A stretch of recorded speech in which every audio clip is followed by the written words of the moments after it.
All right. Well, last season heading into camp, the Vikings kicking job was between Greg Joseph, the wily vet, and Riley Patterson, a rookie out of Memphis. Joseph obviously went on to beat Patterson. He was pretty solid by most regards, 83% from field goal range, hit a couple big kicks. Also, missed a couple big kicks. This year, it was supposed to be a similar storyline. Joseph versus another young, undrafted, but highly touted kicking prospect in Oklahoma's Greg Burkich. However, the team waived him this weekend, and now it's a one-man race for the starting job. To me, while Joseph was solid, he showed the leg to hit from 50 plus consistently. He led the NFL in touchback percentage, et cetera, et cetera. I can't sit here and say he blew me away enough by any means, and certainly didn't show enough to warrant him having no competition through training camp. So, what's the play here? I mean, Vikings have to have a plan to bring in another leg by the time camp starts, you would think, right?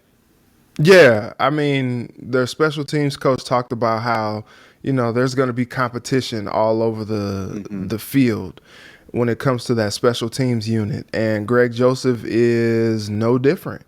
They signed him, to the 1 year deal, to keep him going as the kicker, and I think they have confidence in him. And Greg Joseph has showed that he is a good kicker.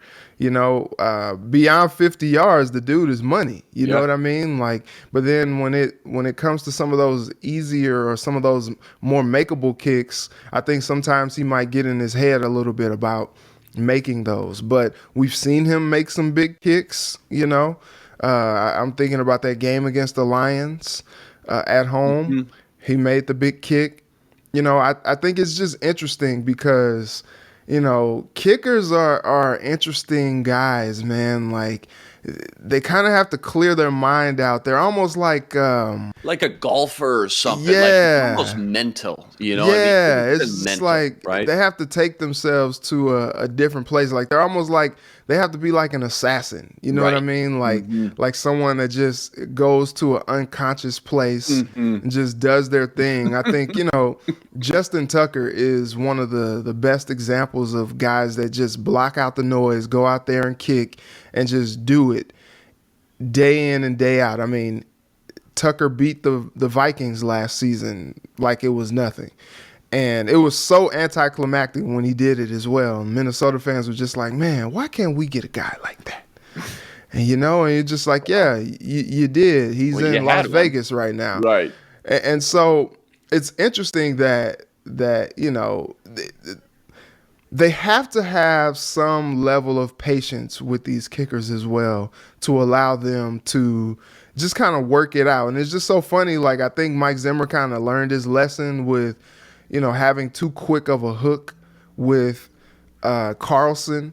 And you're just like, oh, okay, well, you just got to give Joseph the benefit of the doubt. And like I said, I do think that Joseph is a good kicker. But it's interesting. It's like he's not Kirk Cousins out there. You know what I mean? Like, you don't bring a quarterback in to challenge Kirk Cousins. Mm-hmm. He's the unquestioned starter of this football team. And okay, maybe you say, all right, Greg Joseph is the unquestioned starter of, the kicking unit. But at the same time, it's not bad to bring in some competition just so he can just kind of feel a little bit of the pressure a little bit. Everybody else is out there competing at training camp. Like, why shouldn't he have to do the same?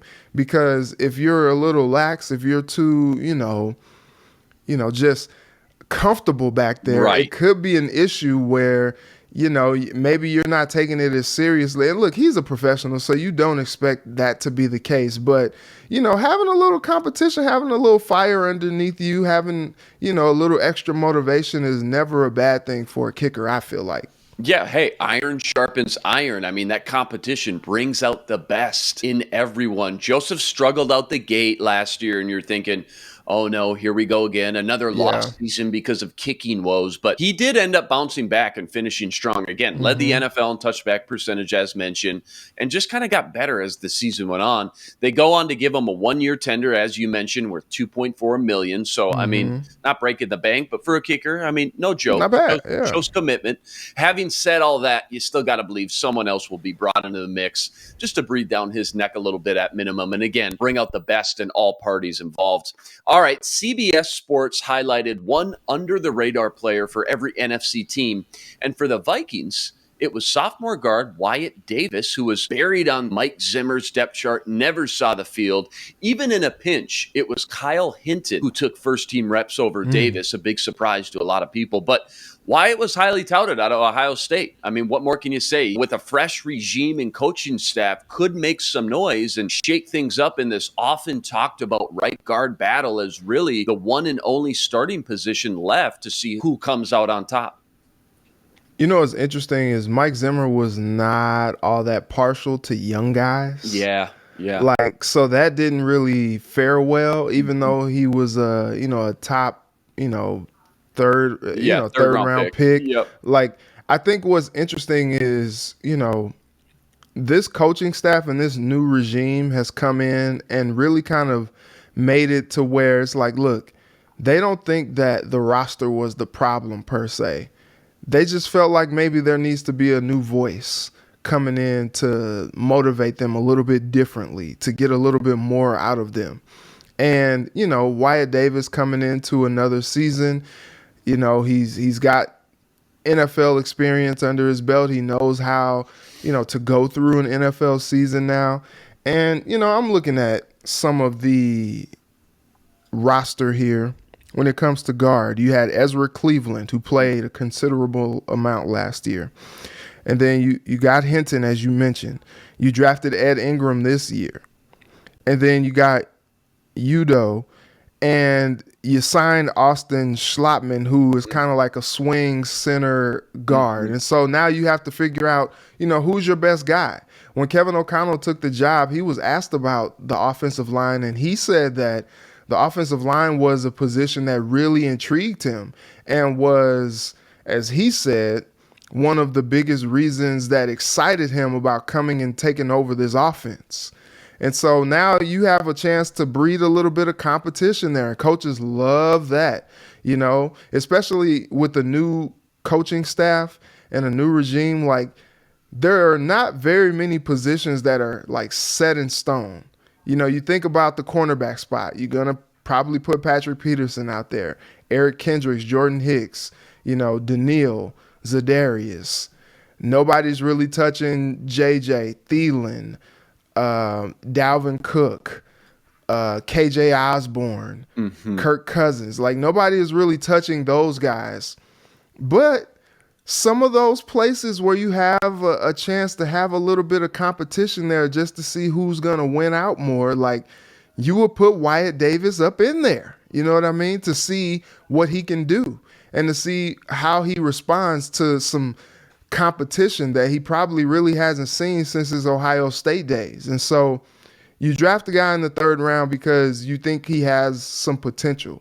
Give him a chance to earn a spot and watch him work. And I think that's what this coaching staff is going to do. As you mentioned, all those starters are kind of cemented in stone, but it's the NFL, man. Injuries take place every week. So that's why you got to have these second and third team battles, continuing to do work, competing with one another, and be ready to step on the field at any given notice, because you never know in the NFL when your number is going to get called. But as far as Davis goes, this one's hard for me because 2 years ago, I was on Wyatt Davis as a possible first-round pick. I'm a big draft guy. He was highly touted. He was coming off a great season at Ohio State. Unanimous All-American for the Buckeyes and winner of the Remington Pace Award given to the best offensive lineman in the country. Not Penei Sewell, not Rashawn Slater, not Christian Darrisaw. It was Wyatt Davis. So he gets drafted in the third round, creates a lot of excitement for Vikings fans, and then crickets. I mean, absolutely nothing. So you're thinking, well, new coaching staff now, he'll get his chance. But since then, all the team has done is not sign not one, but two more interior linemen in Chris Reed and Jesse Davis. And as you mentioned, not only used a draft pick at Ed Ingram, but a second rounder. I mean, that's no joke. That's a high investment. So you got to assume Ed Ingram will be the front runner by coaches to get every opportunity to win that starting spot by season's end and be the long-term starter there. But I do like how CBS highlighted him. He's getting a little love here. And I'm certainly keeping tabs on him because I think the talent's all there. I mean, it didn't just go away from college. So this road for for him to the starting job. While it's a lot more difficult, and if he couldn't win it outright last year, it's hard to assume he's going to be able to do it this year with 3 more bodies standing in his way. But it is fun to, again, to kind of look at some of these second and third team battles, because this is the one and only real starting position up for grabs. All right, just 2 months until Vikings play a real football game, taking on the Raiders August 14th, week 1 of the preseason, just 5 weeks before the start of training camp, which takes place at TCO facilities. The calm before the storm is happening now.